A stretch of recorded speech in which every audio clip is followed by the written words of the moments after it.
అందరికీ నమస్తే అండి. ఆటపాటని ప్రోత్సహిస్తున్న అందరికీ ధన్యవాదాలు. ఇన్ని రోజులు మీరు పాటని చూస్తూ వచ్చారు. ఇప్పుడు నా ఆట మొదలవుతోంది. నా ఆటకి సంబంధించిన వీడియోస్ కూడా పోస్ట్ చేస్తున్నాను, చూసి ఆనందించండి. Thank you. వీళ్ళిద్దరూ నా అసిస్టెంట్స్ అండి. ఈ అమ్మాయి పేరు సుమతి, ఈ అబ్బాయి పేరు నటరాజ్. వీళ్ళిద్దరూ చాలా సంవత్సరాలుగా నా దగ్గర పనిచేస్తున్నారు. చెన్నై నుంచి హైదరాబాద్కి వచ్చి ఈ రజాకార్ ఫిలింకి నాతో పనిచేస్తున్నారు. ఇది నా 32వ సంవత్సరం యాజ్ అ కొరియోగ్రాఫర్. మళ్ళీ రంగంలోకి దిగాను. చాలా ఎంజాయ్ చేస్తూ వర్క్ చేశాను. భారతి ఉయ్యాల నేను ఎంతైతే విజయం సాధిస్తుందనుకున్నానో అంతే విజయం సాధించింది ఈ పాట. మీరు 3 నిమిషాల్లో చూసిన ఈ పాట మేము 3 రోజులు తెరకెక్కించాం. 3 రోజులు ఓన్లీ రాత్రిపూటే షూటింగ్, అంటే పగలు ఉండదన్నమాట. ఆ రాత్రిపూటే మేము షూటింగ్ చేసాము. ఏటా గారు నన్ను ఆఫీస్కి పిలిచి కథ మొత్తం వివరించి ఈ పాటను మీరే చేయాలి మేడం, అందుకనే మిమ్మల్ని పిలిపించానని చెప్పేసి ఆయన అనటం నిజంగా నా అదృష్టంగా భావించాను. ఎందుకంటే ఈ పాట నాకు ఇవ్వడం వలన నాకు పునర్జన్మ ఇచ్చినట్టు ఏటా గారికి చాలా కృతజ్ఞతలు తెలుపుతున్నాను. వేల మంది జూనియర్ ఆర్టిస్టులు, డాన్సర్లు అందరినీ పెట్టుకుని చాలా కష్టపడి తెరకెక్కించాం ఈ పాటని. అప్పట్లో ఆడవాళ్ళు ఎలా ఆడేవాళ్ళో అలాగే ఆడించి పువ్వులతోటి బతుకమ్మని చేసి చప్పట్లు కొట్టుకుంటూ వాళ్ళ గోడని చెప్పుకోవడం, అదే ప్రధాన అంశం దీంట్లో. అది గిరి దాటకుండా అప్పట్లో ఎలా చేసేవాళ్ళో అలాగే అంతవరకే చేయించాను. డిన్నర్ బ్రేక్ టైం వచ్చిందంటే మాకు క్యారవన్ ఇస్తారండి. ఆ క్యారవన్లో ప్రత్యేకంగా నాకంటూ ఒక రూమ్. సో నా అసిస్టెంట్స్తో పాటు కూర్చుని భోజనం చేసి అసలు నెక్స్ట్ ఏం చేయాలి, ఏమన్నా షార్ట్లు వదిలేసామా, అనుకున్న ఆలోచనలు ఏమన్నా వదిలామా, అందరూ కరెక్ట్గా చేశారా లేదా అన్న డిస్కషన్ ఇక్కడే జరుగుతుంది మాకు. ఇతను నా ప్రోగ్రామ్ ఇన్ఛార్జ్, పేరు రాకేష్. చాలా సంవత్సరాలుగా నా దగ్గర పనిచేస్తాను. నేను చెన్నైలో పుట్టి పెరిగాను, కానీ నాకు ఈ బతుకమ్మ అవన్నీ నాకు కొత్త అన్నమాట. నాకు తెలిసింది మా అత్తగారు ఇంట్లో బతుకమ్మ పేరుస్తున్నప్పుడు, ఓహో ఇలాంటి ఒక పండగ ఉందన్నమాట అనుకునేదాన్ని. కానీ ఆ పండగ ఇలాంటి ఒక సందర్భంలో ఆడవాళ్ళు ఇలా చెప్పుకునేవాళ్ళు అనేది తెలుసుకున్న తర్వాత చాలా బాధేసింది. బతుకుని ఇచ్చేదే బతుకమ్మ అన్న సంగతి అప్పుడు తెలుసుకున్నాను. మోరోవర్ నాకు ఈ బతుకమ్మ పండుగ బాగా నచ్చేసింది కూడా. ఎందుకంటే పువ్వులని దేవతలాగా అలంకరించి వాళ్ళు ఆ పండగ చేయడం అనేది చాలా గొప్పగా అనిపించింది. నేను రెస్ట్ తీసుకోవాలనుకున్నా కూడా నేను వర్క్ చేసే తీరుని గుర్తు చేసుకుని చాలామంది దర్శకులు నాకు అవకాశాన్ని ఇచ్చి మళ్ళీ ప్రోత్సహిస్తూనే ఉన్నారు. ఇలాంటి సందర్భంతో కూడిన పాటలు వస్తున్నప్పుడు నేను చాలా బాగా హ్యాండిల్ చేస్తానని, అసలు వాళ్ళు షూటింగ్ కూడా రారు దర్శకులు, వచ్చి కూర్చుని అలా తిలకించి వెళ్ళిపోతారు. ఎందుకంటే నేను కూడా ఒక దర్శకురాలనే కాబట్టి నాకు ఆ స్వేచ్ఛని ఇచ్చారు దర్శకులు. వాళ్ళకి ఆ నమ్మకం నేను బాగా చేస్తాననేసి.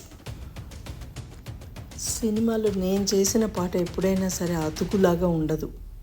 అది కథతో కలిసిపోయి పాట వచ్చింది తెలీదు, పోయింది తెలీదు, అలాగూ వచ్చి వెళ్ళిపోతుంది కథని ముందుకు తీసుకెళ్తూ. మోస్ట్గా నేను ఇన్స్టెంట్గానే కొరియోగ్రాఫ్ చేస్తాను. అంటే అప్పటికప్పుడు షూటింగ్ స్పాట్కి వచ్చి దాన్ని కంపోజ్ చేయడం జరుగుతుందన్నమాట. ఈ పాటలో హైలైట్ అనసూయ గారు. నార్మల్గా ఆర్టిస్టులు లొకేషన్కి వచ్చి లిరికల్ నేర్చుకుంటారు. అప్పటికప్పుడు నేర్చుకుని చాలా టైం పడుతూ ఉంటుందన్నమాట. వాళ్ళకి ఆ లిరికల్ రావడం, తర్వాత డాన్స్ చేయడం ఇదంతా. ఈవిడ అలా కాకుండా బిఫోర్గానే లిరిక్లన్నీ నేర్చుకుని షూటింగ్కి వచ్చారు. సో మాకు తొందరగా పిక్చరైజ్ చేయడానికి అనుకూలంగా ఉండింది. ఆవిడ ఎక్స్ప్రెషన్స్ కానీ, ఆవిడ డెడికేషన్ టు వర్డ్స్ సాంగ్ కానీ, I really loved it. Assistant director దగ్గర ఆ సాంగ్ పేపర్ ఉంటుంది.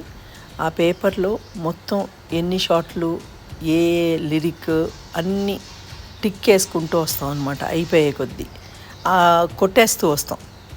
కొట్టేసిన తర్వాత మొత్తం అన్నీ కొట్టేస్తేనే సాంగ్ అయినట్టు. ఇంకా నాకు చేతికి మైక్ ఇస్తారు. ఆ మైక్లో నేను start camera, sound, short cut, pack up ఇలాంటి మాటలే ఎక్కువ వినిపిస్తూ ఉంటాయి. అలాని కాదు, అంటే చాలామందితోటి పని చేస్తున్నప్పుడు అందరికీ వినిపించేలాగా ఉండటానికి ఈ మైక్ అండి. బతుకమ్మ ఎంత ఎత్తు బతుకమ్మ చెయ్యాలి ఏంటి అన్న క్వశ్చన్ మార్క్ వచ్చింది. వస్తున్నప్పుడు నేను స్పెసిఫిక్గా ఒక ఆలోచనని పెట్టుకున్నాను అనమాట. ఏంటంటే మనం పాటని ఎలా మొదలెడుతున్నామో అంతే అద్భుతంగా ముగించాలి పాటని. సో ఈ పర్టికులర్ పాటలో చివరికి వచ్చేటప్పటికి ఆ అమ్మాయి చీరని లాగేస్తారనమాట. సో అలాంటి సందర్భం వస్తున్నప్పుడు మనకి కళ్ళకి ఎబ్బెట్టుగా ఉండకూడదు, అందంగా ఉండాలి, మనం ఏమనుకుంటున్నామో అది చెప్పగలగాలి. సో అందుకని ఏం చేశాను, నిలువెత్తును ఉన్న ఒక బతుకమ్మని చేయమన్నాను. అంటే అనసూయ గారు నిలబడ్డారంటే ఆవిడ్ని పూర్తిగా శరీరం అంతా కవర్ చేసేసి తల మట్టుకు కనిపించేటట్టు దాని వెనకాలకి వెళ్తే. సో అలాంటి ఒక జాగ్రత్త తీసుకుని బతుకమ్మ సాంగ్ని చేయాల్సి వచ్చింది. కరెక్ట్గా రజ్వీ అనే క్యారెక్టర్ వచ్చి చీరని లాగేస్తున్నప్పుడు ఆవిడ కరెక్ట్గా వెళ్ళి బతుకమ్మ వెనకాల నిలబడుతుందన్నమాట. వెనకాల నిలబడి ఏడుస్తుందన్నమాట. ఏడ్చి ఆఖరి పల్లవికి వచ్చేటప్పటికి ఆవిడ కరెక్ట్గా ఆ బతుకమ్మని పట్టుకుని క్లోజ్లో అలా ఏడుస్తూ పల్లవి అంతా పాడుతుంది. పాడి బతుకమ్మ మొదట్లోకి, అంటే ఆ నూనె దగ్గరికి వచ్చేటప్పటికి బతుకమ్మ పసుపు కొమ్ము ఉంటుంది.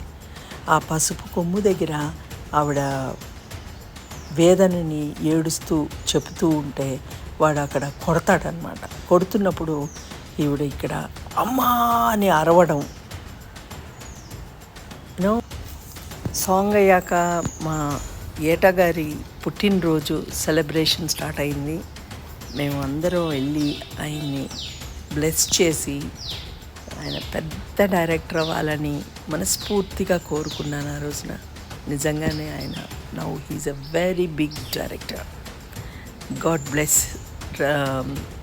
ఏటా. And Razakar movie is one of the best movies in my diary. It is not just story, it is an history. Please subscribe my channel, bell icon నొక్కండి, ఆల్ కూడా నొక్కండి దయచేసి. అప్పుడే మీకు అన్ని వీడియోస్ మీకు అందుతాయి. Thank you very much. ధన్యవాదాలు అందరికీ.